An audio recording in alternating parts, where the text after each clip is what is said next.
सभी को। तो आज हम क्लास 12th की फिजिक्स की वीडियो बना रहे हैं। इस वीडियो में हम बताने जा रहे हैं कि जो फिजिक्स के इंपॉर्टेंट क्वेश्चन है वो कौन कौन से हैं। फिजिक्स के इंपॉर्टेंट क्वेश्चन पे हम डिस्कस करने वाले हैं। हम सभी बच्चे जानते हैं कि फिजिक्स का जो पेपर है वो 100 नंबर का होता है, जो 2 हिस्से में डिवाइड होता है। 30 नंबर का प्रैक्टिकल होता है और 70 नंबर का आपका पेपर होता है। 70 नंबर में से हमें 23 नंबर पास होने के लिए चाहिए और प्रैक्टिकल में से 30 में से हमें 10 नंबर चाहिए। प्रैक्टिकल में टोटल मिला के मिनिमम 33 नंबर होने चाहिए। ये सिर्फ मिनिमम है नॉर्मल पास होने के लिए ना। अच्छे नंबर जो माने जाते हैं 85 90, ये नंबर अच्छे माने जाते हैं। तो इसमें इंपॉर्टेंट क्वेश्चन का डिस्कस करते हैं। मुझे उम्मीद है आपको वीडियो पसंद आएगी। ध्यान से देखते हैं। तो हम सब बच्चे जानते हैं कि आपका जो पेपर है वो 2 सेक्शन में बटा रहेगा, सेक्शन खंड के और एक ख। तो पहले में आप जानते हैं कि पहली जो यूनिट है वो पेपर में आपके 8 नंबर की आती है और 8 नंबर में इंपॉर्टेंट क्वेश्चन क्या क्या है आपने पढ़ रखे होंगे। एक तो आपको कूलॉम का नियम मालूम होना चाहिए और कूलॉम के नियम के आधार पर विद्युत क्षेत्र की तीव्रता का व्यंजक, और विद्युत क्षेत्र की तीव्रता के जो व्यंजक है वो विद्युत द्विध्रुव के कारण एक अच्छी स्थिति में होता है और एक निरक्षीय स्थिति में होता है। और द्विध्रुव पर बल आघूर्ण का व्यंजक, गॉस की प्रमेय, विद्युत फ्लक्स की परिभाषा और महत्वपूर्ण क्वेश्चन है विद्युत विभवांतर की परिभाषा, विद्युत विभव की परिभाषा, इनके मात्रक और विमा आपको पता होने चाहिए। और विद्युत द्विध्रुव के कारण अच्छी और निरक्षीय स्थिति में विद्युत विभव का व्यंजक आपको पता होना चाहिए। एक होता है आपका स्थितिज ऊर्जा का व्यंजक आता है, आपने पढ़ा होगा U बराबर 1/2 CV स्क्वायर। ठीक है, बहुत महत्वपूर्ण क्वेश्चन है, आपने पढ़ भी रखे होंगे। और संधारित्र की धारिता का व्यंजक आता है, संधारित्र को श्रेणी क्रम में जोड़ने पर और समांतर क्रम में जोड़ने पर संधारित्र की धारिता का व्यंजक लिखना है। और सभी बच्चे हम जानते हैं श्रेणी क्रम में जो फॉर्मूला आता है 1/C = 1/C1 plus 1/C2 plus 1/C3। और समांतर क्रम के लिए होता है C = C1 plus C2 plus C3 dash dash. n संधारित्र जुड़े हो तो लास्ट में Cn आ जाता है। बहुत इंपॉर्टेंट क्वेश्चन है। दो समांतर प्लेटों के बीच संधारित्र की धारिता के व्यंजक आपको पता होगा, C बराबर = A एप्सिलॉन नॉट K/D। पढ़ रखा होगा आपको। A क्षेत्रफल होता है, एप्सिलॉन नॉट विद्युत धारिता होती है, आपकी विद्युतशीलता होती है। ठीक है, और डी होती है जो प्लेटों के बीच की दूरी होती है। बहुत आसान है। इस चैप्टर सेकंड यूनिट के बारे में डिस्कस कर रहे हैं। सेकंड यूनिट में आपको विद्युत धारा की परिभाषा पता होनी चाहिए, अनुगमन वेग की परिभाषा पता होनी चाहिए, ओम का नियम बहुत महत्वपूर्ण है, ओम के नियम का निगमन, और प्रतिरोधों को श्रेणी क्रम में जोड़ना और समांतर, और क्या नाम है, श्रेणी क्रम में जोड़ना समांतर क्रम में, ये संधारित्र के उल्टे होते हैं। क्या नाम है, R = होता है श्रेणी क्रम के लिए R1 plus R2 plus R3, समांतर क्रम में 1/R = 1/R1 plus 1/R2 plus 1/R3। Kirchhoff के दोनों नियम आपको पता होने चाहिए, महत्वपूर्ण है। और सेल का आंतरिक प्रतिरोध, विद्युत वाहक बल और व्हीटस्टोन सेतु। किरचॉफ के नियम आपने दोनों पढ़ रखे होंगे, प्रथम नियम भी और द्वितीय नियम भी। व्हीटस्टोन सेतु का फॉर्मूला भी होता है P/Q = R/S। ये निगमन भी होता है, किरचॉफ के नियम की सहायता से इसका हम निगमन करते हैं। ये सेकंड यूनिट में इंपॉर्टेंट क्वेश्चन है जिसके बारे में आपको पता होना चाहिए। विद्युत धारा का चुंबकीय प्रभाव, बायो सेवर्ट का नियम आपको पता होना चाहिए।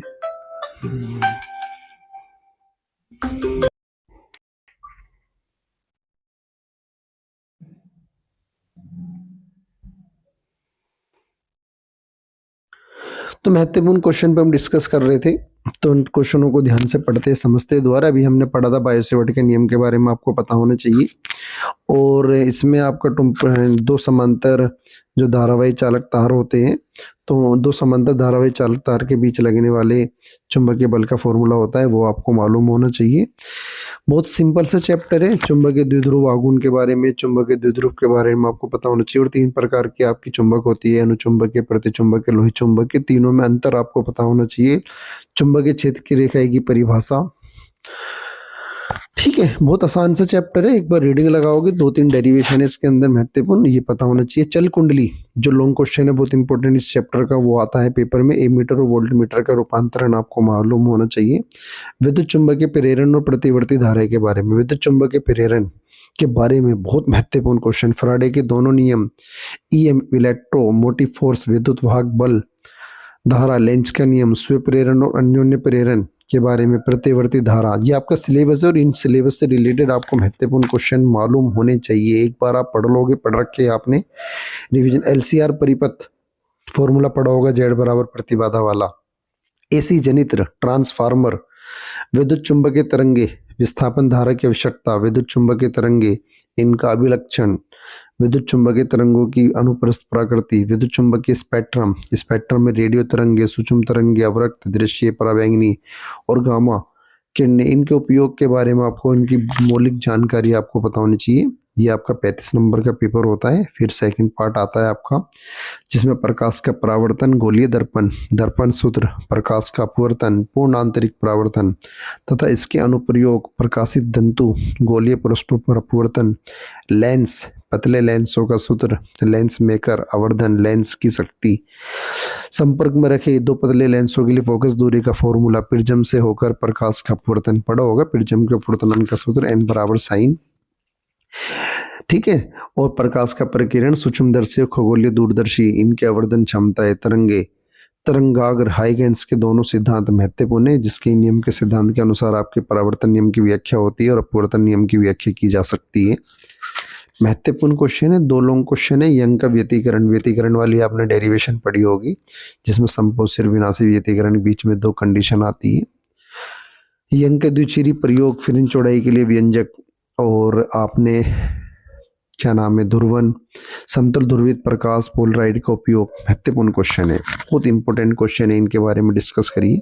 एक वीडियो में आपको और बनाऊंगा महत्वपूर्ण क्वेश्चनों से रिलेटेड, ये तो सिलेबस के थ्रू आपको बताई जा रही है। एक महत्वपूर्ण क्वेश्चन आपको दिखाऊंगा, विकिरण की द्वितीय प्रकृति, प्रकाश विद्युत प्रभाव। ये आपके यहाँ से क्वेश्चन जो होते हैं, इसमें 11th क्लास की केमिस्ट्री आ जाती है, इकाई नंबर 2 और इकाई नंबर 3 में जो 11th क्लास में हमें केमिस्ट्री पढ़ाई जाती है, स्टार्टिंग के 2 चैप्टर, वही सारे इन चैप्टरों में बताया गया है। आइंस्टीन का प्रकाश विद्युत समीकरण पढ़ा होगा आपने, E के बराबर 1/2 mv max square equal to h bracket में v माइनस v नॉट। परमाणु और नाभिक के बारे में, अल्फा कण प्रकीर्णन प्रयोग, परमाणु का रदरफोर्ड मॉडल, बोर मॉडल, ऊर्जा स्तर, हाइड्रोजन स्पेक्ट्रम, ऊर्जा स्तर में आपने पढ़ा होगा बहुत सारी सी लेयर होती है, लाइमन श्रेणी, बामर श्रेणी, फुंड श्रेणी, पाश्चन श्रेणी, इनके आधार पर एक फॉर्मूला बनता है 1/λ इक्वल टू और ब्रैकेट में 1/n1 स्क्वायर माइनस के 1/n2 स्क्वायर। समस्थानिक और संभारिक और सम न्यूट्रॉनिक, तीनों की डेफिनेशन 5 नंबर का क्वेश्चन आता है। यहाँ से समस्थानिक और संभारिक की परिभाषा उदाहरण के साथ, सम न्यूट्रॉनिक, तीनों की डेफिनेशन कई बार पूछी गई है। द्रव्यमान ऊर्जा संबंधी नियम, इनके बीच में संबंध होता है। द्रव्यमान स्थिति के बारे में, बंधन ऊर्जा के बारे में, न्यूक्लियन और द्रव्यमान संख्या के साथ इसमें परिवर्तन, नाभिक के विखंडन और संलयन, बहुत ही महत्वपूर्ण अभिक्रिया है। ये पढ़ रखी होगी, जब 2 हल्के नाभिक तो आपस में जुड़ जाते हैं तो उसे नाभिक के संलयन कहते हैं, और जब एक भारी नाभिक 2 हल्के नाभिकों में टूट जाता है न्यूट्रॉन की बमबारी होने से, तो उसे हम नाभिक के विखंडन के नाम से जानते हैं।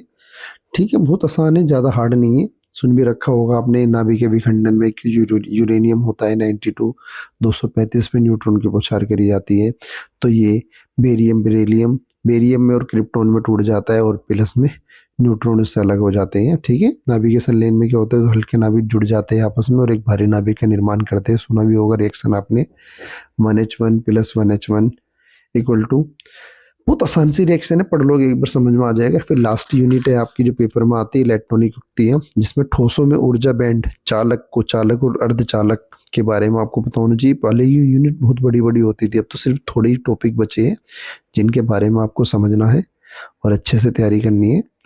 ठीक है जी, तो अर्धचालक डायोड और इसके बारे में आपको पता होना चाहिए, इम्पोर्टेंट है। पीएन संधि सुना होगा आपने, महत्वपूर्ण। फिर आपके फिजिक्स का जो प्रैक्टिकल होता है 30 नंबर का, उससे रिलेटेड नॉलेज होती है। सिर्फ आज हमने सिलेबस डिस्कस करा है। मुझे उम्मीद है आपको छोटी सी वीडियो समझ में आई होगी। यदि वीडियो आपको अच्छी लगी है तो चैनल को लाइक और सब्सक्राइब कीजिए और अपने दोस्तों को शेयर कीजिए। धन्यवाद वीडियो देखने के लिए।